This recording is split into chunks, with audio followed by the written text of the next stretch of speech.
Bom dia. Vamos lá?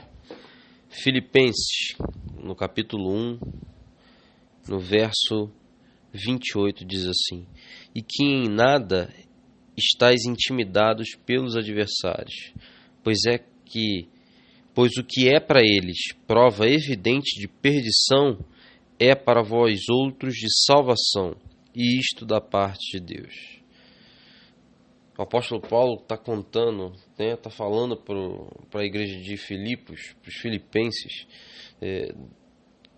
durante o início da carta, que as cadeias, que o encarceramento dele vem a ajudar, a promover o evangelho, vem a confirmar a obra de que Deus está fazendo na vida dele.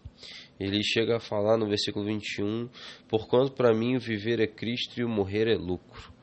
Né? Então a gente consegue entender que Paulo estava tão apegado, Paulo estava tão vidrado na missão que Deus tinha dado para ele. Paulo era tão louco por Jesus ao ponto de dizer que o viver para ele era Cristo e o morrer era lucro. Então, assim, que nível de intimidade é essa que Paulo tinha, de que nem a sua vida se era mais preciosa? E ele vem falando assim, porque ir para Cristo e viver com Cristo era incomparavelmente melhor, e que ele só desejava continuar na terra para ajudar os irmãos.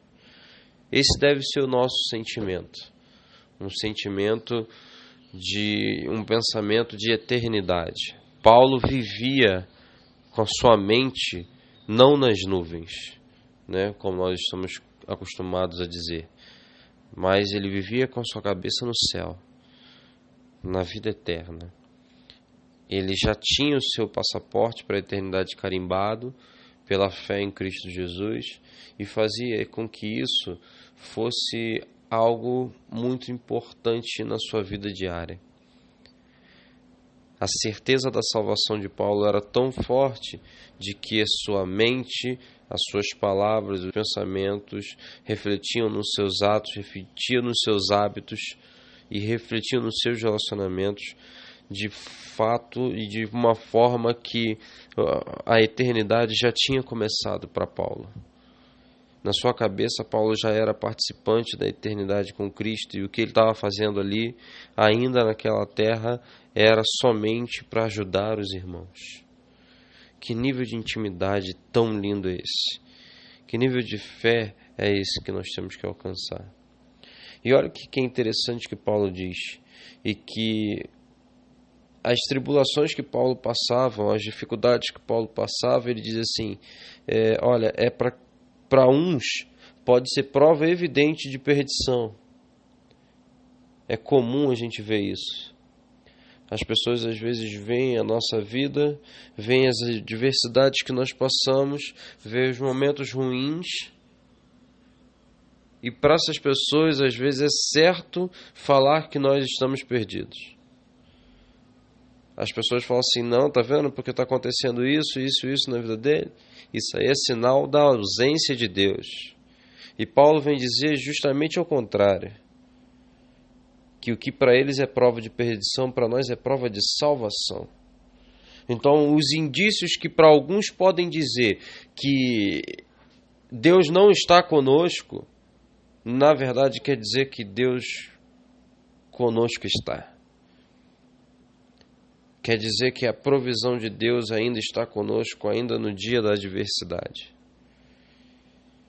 E talvez a situação que você está vivendo, ela não reflete aquilo que as pessoas acreditam a Deus. Mas o Senhor, nessa manhã, vem te falar e confirmar que o que as pessoas estão chamando de caos, Deus chama de boa, perfeita e agradável vontade dele. E que você possa entender que não são as características das circunstâncias, se elas são adversas ou não, que caracterizam, que identificam se Deus está presente na sua vida ou não. O dia pode ser ruim, a semana pode estar sendo amarga, os dias podem estar sendo opressores, mas isso não quer dizer que o Senhor não está com você. Isso não quer dizer que o Senhor não está velando e olhando para cada passo que você está tomando. O Senhor quer reafirmar contigo uma aliança que Ele fez com Ana, uma aliança que Ele fez com Salomão, de transição de um tempo ruim para um tempo bom. Ana teve que ficar viveu um tempo ruim, um tempo de opressão, quando Penina a oprimia e até a afrontava, para depois ela viver a sua promessa após o nascimento de Samuel. Salomão teve um tempo de dificuldade, onde ele teve que reconstruir e construir o templo, e ele teve que ser bastante criterioso, para só depois Salomão fazer uma grande oração pública, apresentar o templo a Deus e dizer que aquela obra estava concluída para louvor e honra dele. Eu não sei qual é o tempo que você está passando, se de repente é um tempo de afronta, eu não sei se de repente é um tempo de construção, mas o que eu posso te dizer é o seguinte, é que o Senhor, Ele está presente, Ele está olhando, os olhos do Senhor estão em todo lugar. E eles estão vendo o esforço das suas mãos, Ele está vendo as lágrimas dos seus olhos, e Ele está contemplando.